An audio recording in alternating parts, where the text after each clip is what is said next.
युद्ध का दौर पार्ट 3। इसमें इम्पोर्टेंट क्वेश्चन है जो ज़्यादातर पेपर में आते हैं और इसके बाद हम वो वाले क्वेश्चंस भी देंगे जो क्वेश्चन ज़्यादातर पेपर में पूछे जाते हैं बट वो विदाउट आंसर है। ये वाले क्वेश्चन जो समझाऊंगी वो विद आंसर है, तो आप इस क्वेश्चंस को देखें। और आप अगर अपने पार्ट 1 पार्ट 2 नहीं देखिए तो आप उसको भी देख लें, उससे ज़्यादा समझ आएगा आपको। ठीक है, अब इस चैप्टर को हम आगे कंटिन्यू करते हैं। देखिए, गुटनिरपेक्ष आंदोलन के प्रणेता मतलब जिन्होंने शुरुआत करी थी गुटनिरपेक्ष आंदोलन की। मैंने पिछली वीडियो में बताया था, जैसे कि Jawaharlal Nehru, Sukarno, Joseph Broz Tito, Gamal Abdul Nasser और वामे एंक्रोमा। गुटनिरपेक्ष आंदोलन क्या है? गुटनिरपेक्ष आंदोलन विश्व की दोनों महाशक्तियां अमेरिका और सोवियत संघ के गुटों में शामिल न होकर स्वतंत्र गुटनिरपेक्ष की नीति अपनाने की विदेश नीति है। पहला गुटनिरपेक्ष आंदोलन कब और कहाँ हुआ? यूगोस्लाविया की राजधानी बेलग्रेड में 1961 में हुआ पहला सम्मेलन गुटनिरपेक्ष का। उसमें कितने सदस्य थे? पहले शुरू में 25 थे और वर्तमान में 120 देश शामिल हैं गुटनिरपेक्ष आंदोलन में। शीत युद्ध किसे कहते हैं? शीत युद्ध उस स्थिति को कहते हैं जहां देशों के बीच प्रतिद्वंद्विता, तनाव और संघर्ष तो जारी रहता है, लेकिन यह संघर्ष और तनाव युद्ध का रूप नहीं लेता। द्वितीय विश्व युद्ध के बाद सोवियत संघ और अमेरिका दो महाशक्तियों के रूप में उभरे। दोनों अस्त्र शस्त्र ताकत में किसी से भी कम नहीं थे। दोनों गुटों में तनाव, प्रतिद्वंद्विता सदैव चलती रहती थी, लेकिन दोनों गुटों ने कभी आमने सामने का युद्ध शुरू करने का प्रयास नहीं किया। इसी तनाव व टकरावपूर्ण स्थिति को शीत युद्ध का नाम दे दिया गया। गुटनिरपेक्षता किसे कहते हैं? गुटनिरपेक्षता का अर्थ किसी देश या अन्य देशों द्वारा बनाए गए गुटों में शामिल न होकर उनसे दूरी बनाए रखना, उन गुटों को द्वारा किए गए कार्य की प्रशंसा या निंदा बिना भेदभाव करना। गुटनिरपेक्षता के सिद्धांत को अपनाने वाले देश अपने देश व विदेश नीतियों के निर्धारण के लिए स्वतंत्र होते हैं। उन पर किसी गुट की नीतियों को अपनाने का दबाव नहीं होता। अब ये है हिरोशिमा और नागासाकी जो बम गिराया था अमेरिका ने, उस पर आलोचनाएं की गई थी। ये आलोचना है और ये समर्थक में जो कहा गया था, आलोचना में कहा गया था अमेरिका इस कदम का उद्देश्य सोवियत संघ एशिया और अन्य जगहों पर सैन्य और राजनीतिक लाभ उठाने से रोकता है। वह सोवियत संघ संघर्षों यह एहसास चाहता है कि सामाजिक हथियारों के मामले में अमेरिका आगे है।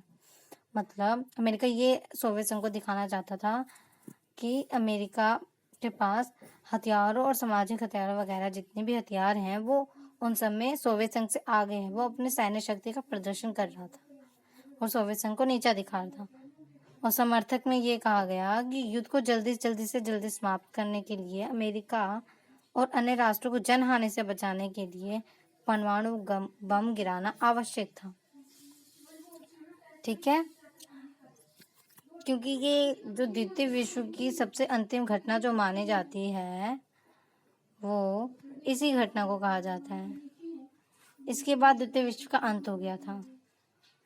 ये आपको याद होगा इन दोनों पे बम कब गिराया गया था? एक हिरोशिमा पर 6 अगस्त को और नागासाकी पे 9 अगस्त को गिराया गया था 1945 में।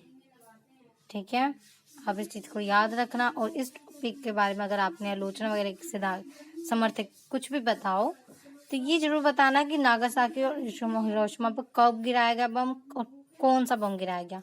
ये मैंने पार्ट 1 में बताई हुई है। अगर आपने पार्ट 1 नहीं देखी तो उसको देख लें, आपको इसके बारे में समझ आ जाएगा पूरा।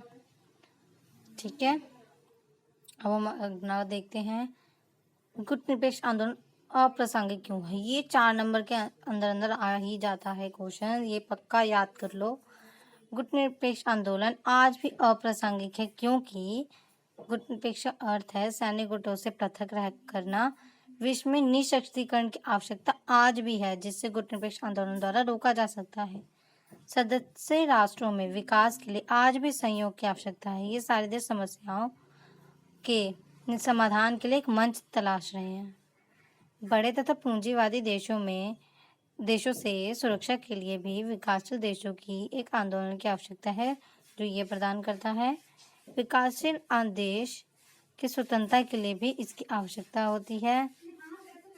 ना तो फिर उनको फिर अमेरिका या सोवियत संघ किसी भी देश में शामिल गुटों में शामिल होना पड़ेगा, लेकिन गुटपेक्ष आंदोलन के कारण उन्होंने एक अपनी स्वतंत्र नीति का अनुसरण किया है। विकासशील देशों ने और जो पिछड़े हुए अल्पविकसित देश हैं उन्होंने भी, जो अभी भी स्वतंत्र हैं। विश्व में फैली उग्र समस्याएं, जैसे जो देश लड़ाई और झगड़े करती हैं, के उन्मूलन के लिए इसकी आवश्यकता है, जैसे अशिक्षा, बेरोजगारी, महामारी आदि।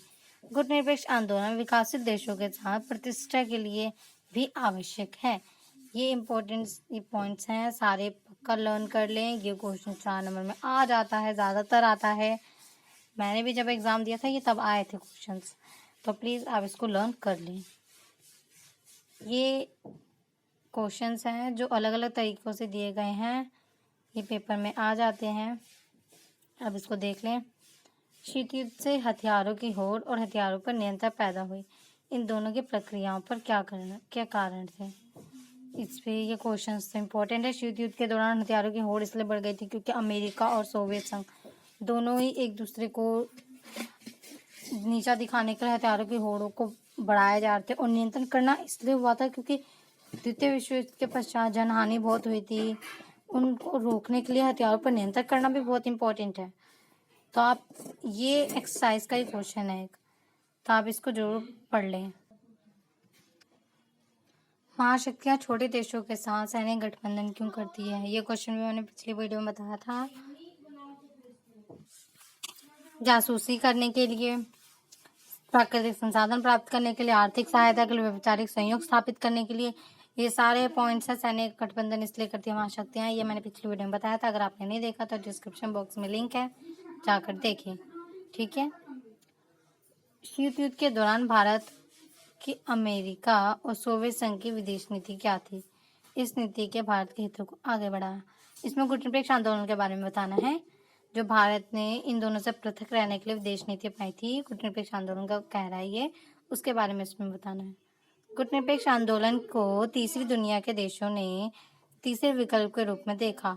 जब शीत युद्ध अपने शिखर पर था, तीसरी दुनिया के देश के विकास के लिए किस तरह की सहायता पहुंचाई है उसकी व्याख्या। अरे इसमें वो बताना है जिसमें जो अभी देश स्वतंत्र हुए थे उस टाइम, मतलब अभी नहीं, मतलब उस टाइम, वो कहने में हो जाता है। उस टाइम जो स्वतंत्र हुए थे उनको तीसरी दुनिया कहा है उसमें। तो जो तीसरे विकल्प जो मैं गुटनिरपेक्ष को देखा था ना, तीसरा विकल्प, तो उसके बारे में व्याख्या करनी है इसमें, किस तरीके से उन्होंने तीसरी दुनिया को देखा वगैरह वाला। ये गुटनिरपेक्ष आंदोलन अप्रासंगिक क्यों है, इस कथन के बारे में बताइए। ये क्वेश्चन मैंने अभी आपको बताया, ये है आंसर इसका। इसको आप रीड कर ले, याद कर ले, ये क्वेश्चन आता है। गुटनिरपेक्ष आंदोलन की व्याख्या और उसके उद्देश्य के बारे में, ये क्वेश्चंस मैंने पार्ट 2 में बताया था, इसको वहां से आप पढ़ सकते हैं। और पार्ट 1 में भी थोड़ा सा बताया हुआ है, इसको आप वहां से पक्का पढ़ लें। क्यूबा मिसाइल संकट, ये भी थोड़ा सा इम्पोर्टेंट है, कभी कभी पूछ लेता है 2 नंबर के क्वेश्चंस में, तो इसके बारे में मैंने बताया था कि क्यूबा के साथ क्या हुआ था। ये पार्ट 2 में देख लें आप उसको। नव अंतर्राष्ट्रीय आर्थिक व्यवस्था, ये भी मैंने पार्ट 2 में बताया हुआ है, इसको भी देखें, आपको सब समझ आ जाएगा। सारे क्वेश्चंस के आंसर मैंने गाइस दिए हुए हैं, मेरे सारे पार्ट को देखें, आपको इन सब क्वेश्चंस के आंसर मिल जाएंगे। वो थोड़ी से नोट्स में बहुत बातें कही गई हैं, उसको देखें, आपको सब समझ आएगा। और यही क्वेश्चंस आएंगे, उससे ज्यादा हटके नहीं आएंगे इस क्वेश्चन इनमें। अंकटाड वही है, नव अंतर्राष्ट्रीय जो बताया गया था। टूवर्ड और न्यूट्रेट पॉलिसी भी ये अंकटाड ही है। इसमें उद्देश्य जो मैंने बताया था पार्ट 2 में। शीत युद्ध के प्रमुख दायरे, ये भी बताया हुआ है। तीसरी दुनिया के देशों से क्या अभिप्राय है, ये मैंने अभी बताया। स्वतंत्र हुए थे अभी भी है।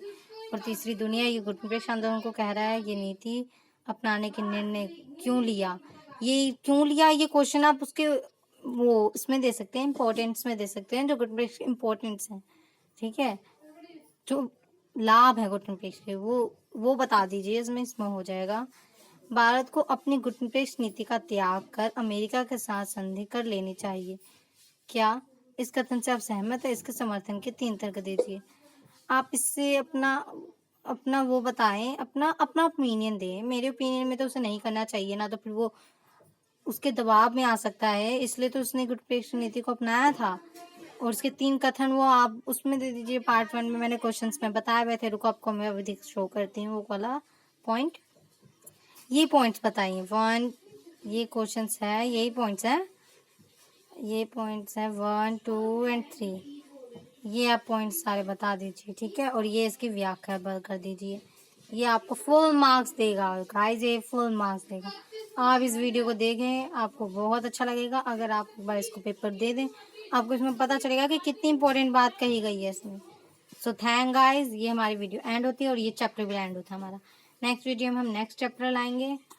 इसी तरह से हमारी वीडियो को देखते रहें, वॉच करें, और हम इसी तरीके से आपको समझाते रहेंगे। और ये इससे हटकर नहीं आने वाला। इस चैप्टर के क्वेश्चन से इतने ही क्वेश्चंस बनते हैं, इससे हटकर कुछ नहीं आएगा। आप अगर मेरी बातों को समझेंगे तो आप 1-1 नंबर वाले क्वेश्चंस जो आते हैं 12th में वो भी कर लेंगे, ठीक है। चलिए अब हम यहाँ एंड करते हैं इस वीडियो को। थैंक यू आप इस वीडियो को देखने के लिए, एंड बाय।